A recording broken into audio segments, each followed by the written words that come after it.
Halo, Assalamualaikum warahmatullahi wabarakatuh. Apa kabar sahabat Henrys? Semoga sahabat Henrys dimanapun berada tetap sehat, tetap semangat. Seperti biasa sahabat Henrys, welcome back to my YouTube channel, Henrys Media. Di video sebelumnya, saya sempat sedikit menyinggung perihal Mardhani Alisera itu datang ke rumah Pak Anies Baswedan beberapa waktu yang lalu. Dan banyak spekulasi-spekulasi kedatangan Mardhani Alisera ini punya tujuan-tujuan. Dan di merdeka.com di saat sesi wawancara jelas-jelas Mardhani Alisera mengatakan ini, check it out. Tingkat kepuasan Pak Prabowo, kita bangga lah gitu loh. Yang kedua tentu gimana Mas ke depannya gitu. Kayaknya beliau ingin bikin perkumpulan untuk menjaga silaturahim. Kalau saya titip jangan bikin parpol ya Mas. Kalau boleh tahu kenapa tuh? Berarti membahas yang ormas itu. Iya kan katanya. Mereka bentuknya bukan ormas tapi perkumpulan gitu. Berarti bergeraknya soal apa? Lebih kepada beliau ingin semua yang udah dukung dan pengen terus berkumpul itu pastikan punya kontribusi. Mau bikin aksi bersama namanya gitu. Berarti pertemuan kemarin itu dalam rangka konsultasi ya? Enggak, ngobrol aja gitu loh. Dan ngobrol karena 3 jam ngalor gitu terus ketemu isu itu gitu. Bahkan tadi juga disaranin mendingan nggak usah buat parpol. Gitu. Kalau saya tetap jalanin jangan bikin pertimbangannya parpol. apa kan Pak Anies kan kemarin nggak bisa maju juga gara-gara nggak punya parpol. Kan sudah ada keputusan MK semua parpol peserta pemilu yang lolos peserta pemilu bisa mengajukan dan akan banyak yang mengajak Mas Anies karena mutualisme simbiosis, partai kecilnya atau partai yang belum itu pengen dapat tokoh, maksudnya pengen dapat tiket. Tapi nggak nyaranin misalkan mendingan Mas Anies ke PKS saja gitu atau gimana? Kalau PKS kayaknya udah deket lah. Tentu ini menjadi pertanyaan publik ya. Kenapa Mardhani Alisera datang ke pendoponya Pak Anies Baswedan? Sementara itu kan dalam waktu dekat ini isunya Pak Anies Baswedan akan segera melaunching ormas atau partai barunya. Nah, tiba-tiba Pak Mardhani dari PKS itu datang ke pendoponya Pak Anies dan terang-terangan mengatakan tidak usah membuat partai. Oke, sekarang coba kita analisa, ya. Jelas-jelas di situ ada upaya, ada lobby dari Mardhani Alisera, PKS, untuk melobi Pak Anies Baswedan agar tidak mendirikan partai. Pertanyaannya, apakah PKS takut dengan ormas atau partai baru Anies Baswedan nanti, atau PKS belum move on dari Anies Baswedan? Dan dari wawancara tersebut kita lihat kuncinya dari awal. Di situ Mardhani Alisera mengatakan kepuasan tentang pemerintahan Prabowo. Kemudian kalau bisa Pak Anies jangan dulu mendirikan partai gitu ya. Ada kata-kata manis gitu kan, nanti tetap dibutuhkan ya, partai kecil tetap membutuhkan sosok figur gitu ya, dan mereka tetap akan mendukung Pak Anies. Itu bahasa politiknya seperti itu, janji manisnya seperti itu gitu ya. Nah, kalau saya melihat ini ada udang di balik batu ya, hati-hati jangan sampai kejebak kedua kalinya. Ini jebakan Batman lah gitu ya, kalau saya perhatikan. Kenapa saya katakan demikian? Nah, kan dari awal ya, itu sudah kita ketahui bersama kan, pendirian partai atau ormas Pak Anies Baswedan ini berusaha untuk digagalkan dengan pertama Tom Lembong dijadikan tersangka.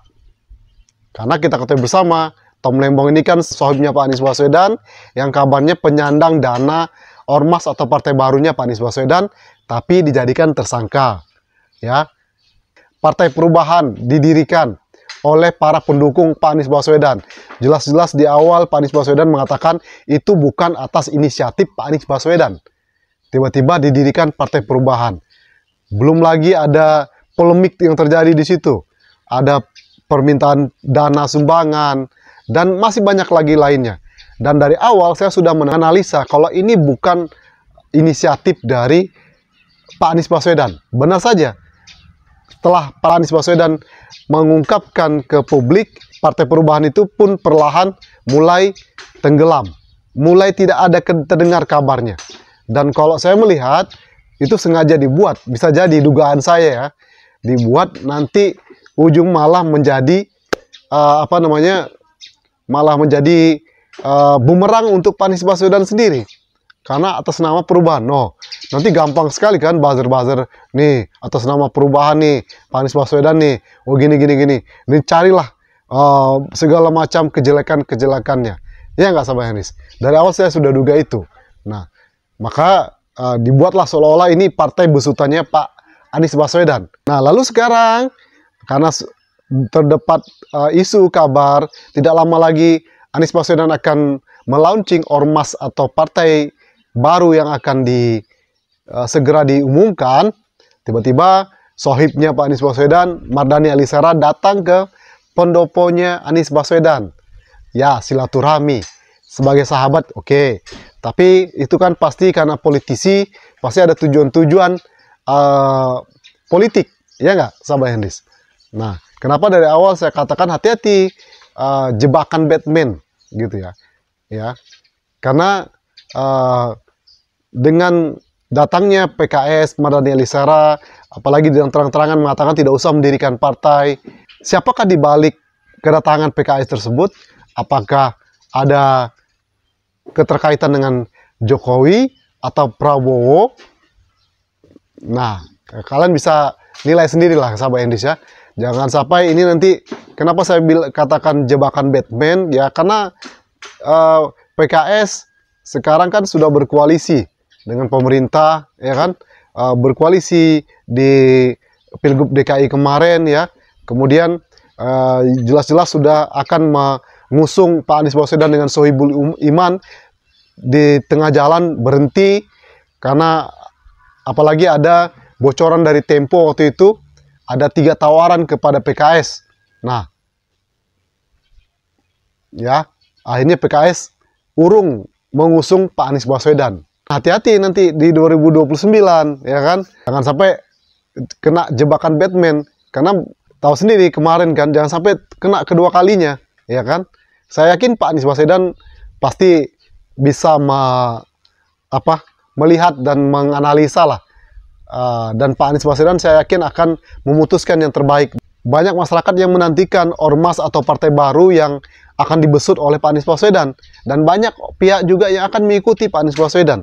Bahkan kader PKS, simpatisan PKS yang dulunya kecewa dengan langkah politik elit PKS, sekarang terang-terangan mendukung Pak Anies Baswedan.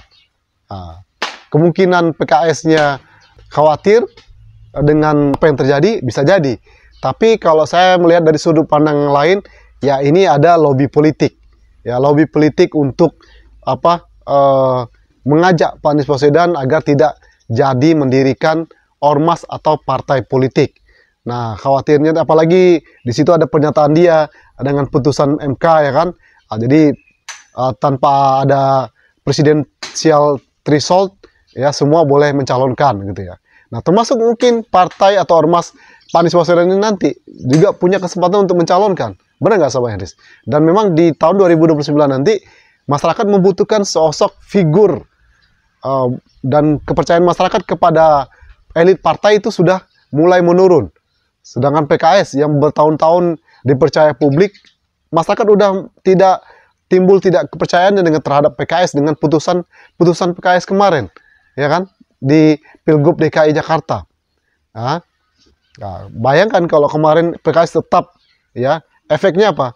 Ya, efeknya akhirnya apa? Suara PKS anjlok hampir semua daerah, Jakarta, Jawa Barat, Banten, ya kan. Nah, kalau kemarin PKS tetap teguh dengan pendiriannya dan tetap mengusung Pak Anies Baswedan, tentu PKS akan juga ikut semakin naik gitu ya.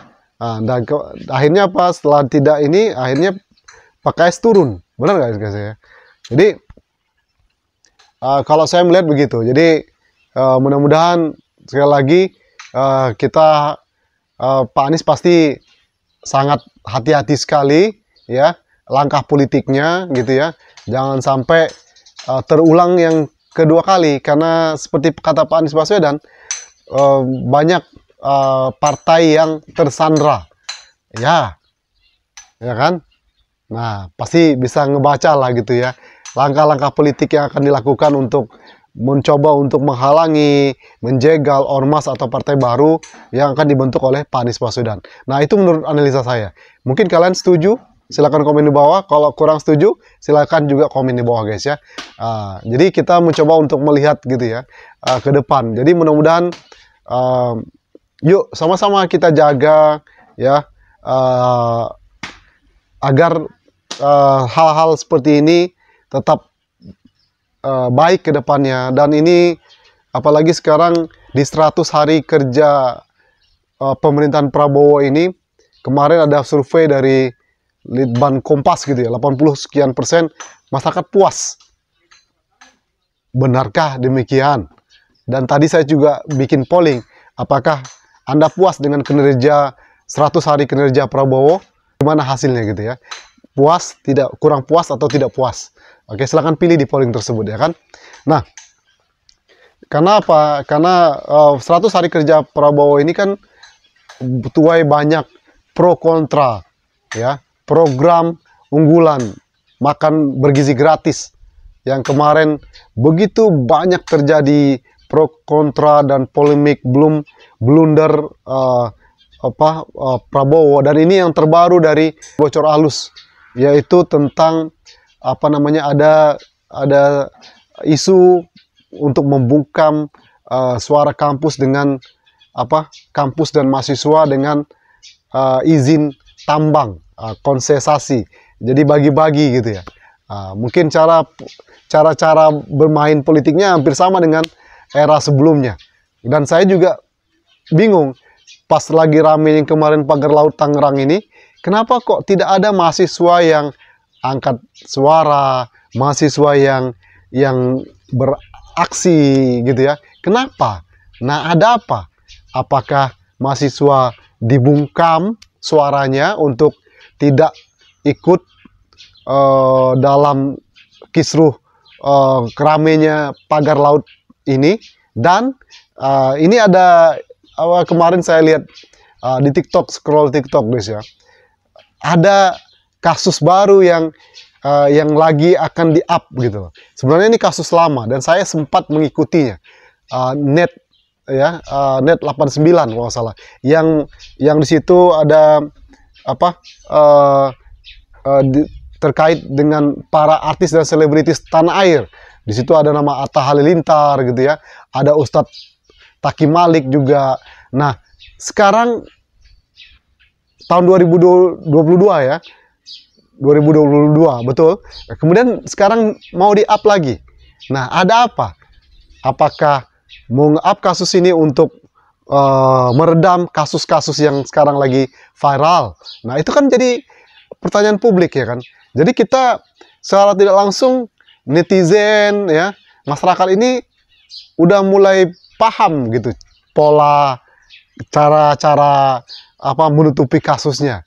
Nge-up kasus ini untuk menutupi kasus itu. Dan kemarin lagi rame makanan bergizi gratis, tiba-tiba Deddy Corbuzier membuat konten video viral ya kan, marah-marah ke anak-anak. Nah, itu akhirnya rame kan, apalagi dengan pagar laut ini, rame itu, banyak orang bahas. Nah, sekarang ini kasus lama yang ke-up. Kalau sebelumnya kan Fufu Fafa rame, maka dibuatlah kasus baru Tom Lembong. Akhirnya Tom Lembong melejit, booming, Fufu Fafa meredup. Lalu kemudian ada isu perihal tentang pemecatan Jokowi dan keluarganya, anaknya. Nah, tiba-tiba Hasto yang kasus berapa tahun lalu kembali di-up lagi, dijadikan tersangka. Begitu seterusnya cara nge-up kasusnya. Jadi kita masyarakat sudah terbiasa melihat kasus demi kasus gitu ya, yang ke-up kayak gimana, nutupin apa, kasus ini nutupin apa, ya kan? Jadi udah masyarakat sudah mulai makin cerdas nih melihat kasus per kasus. Belum lagi nih yang sekarang ya kan, tentang pagar laut yang lumayan heboh ini ya. Nah, oke. Nah, nanti kita lihat Sobat Hendris, apa yang kita analisa ini apakah benar, tepat, ataukah sebaliknya kurang tepat ya.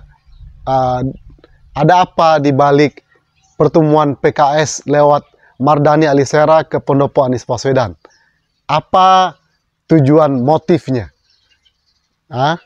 Apakah benar PKS itu khawatir ketar-ketir dengan ormas atau partai baru Anies Baswedan, atau PKS belum move on dari sosok Anies Baswedan? Karena ada pengamat yang mengatakan demikian. Kalau saya melihatnya lain, sahabat Hendris. Motifnya pasti ada.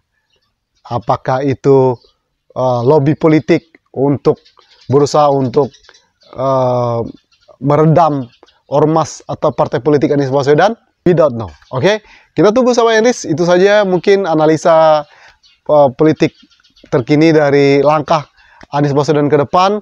Kita tunggu ormas yang akan dibentuk. Saya yakin Pak Anies Baswedan akan konsisten dengan langkah politik ke depan, ya, pasti dengan pertimbangan-pertimbangan yang matang, ya, langkah-langkah yang cerdas. Apapun hambatan itu akan tetap dilakukan. Mungkin bujuk rayu atau lobby-lobby politik, Pak Anies pasti akan melakukan ini dengan jalan yang tepat gitu ya. Kita lihat saja sahabat Hendris ya. Oke, itu saja video kali ini sahabat Hendris. Thank you for your attention. One more time, don't forget to subscribe, like, comment, and share. See you in the next video. Assalamualaikum warahmatullahi wabarakatuh. Bye-bye.